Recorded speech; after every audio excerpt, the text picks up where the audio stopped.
Assalamualaikum warahmatullahi wabarakatuh. Perkenalkan, nama saya Muhammad Yunus Nur Hidayat dari Prodi Pendidikan Agama Islam, NIM 2323210016. Baik, di sini saya akan memenuhi UAS dari mata kuliah pembelajaran Al-Quran Hadis di Madrasah. Untuk soal yang pertama itu, apa yang kamu ketahui tentang perencanaan pembelajaran? Jelaskan dengan contoh. Baik, perencanaan pembelajaran itu adalah proses sistematis dalam merancang dan menyiapkan pengalaman belajar yang efektif dan efisien bagi siswa.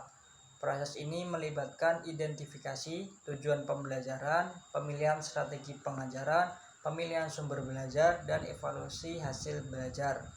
Tujuan utama ini perencanaan pembelajaran adalah untuk memastikan bahwa siswa mencapai hasil belajar yang diharapkan secara optimal. Untuk contohnya itu ada RPP. Baik, soal nomor 2 itu, bagaimana analisis kompetensi dasar pada KMA 374 tahun 2022 pada mata pelajaran Al-Quran Hadis? Jelaskan dengan contoh. Baik, keputusan Menteri Agama atau KMA 374 tahun 2022 mengatur tentang implementasi kurikulum merdeka di madrasah, termasuk dalam mata pelajaran Al-Quran Hadis. Jadi dalam kurikulum ini, kompetensi dasar telah mengalami perubahan menjadi capaian pembelajaran atau CP yang lebih fleksibel dan berbasis perkembangan peserta didik.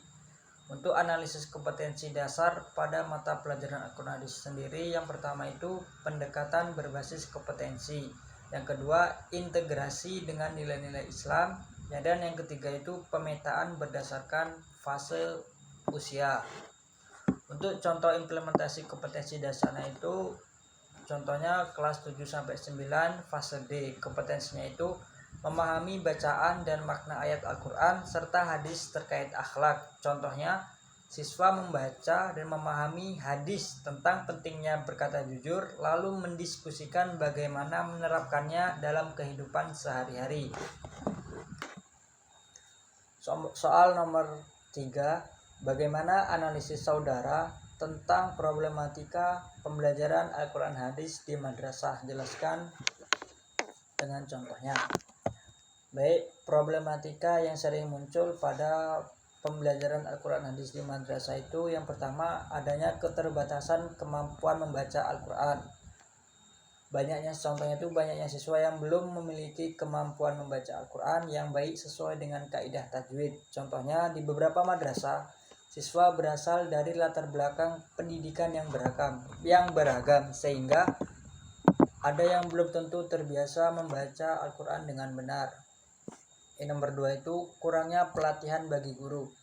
Maksudnya tidak semua guru memiliki sertifikasi atau pelatihan khusus dalam mengajarkan Al-Quran Hadis. Contohnya, beberapa madrasah belum mengadakan pelatihan rutin bagi guru untuk meningkatkan metode pengajaran mereka. Dan yang ketiga, sarana dan prasarana yang terbatas.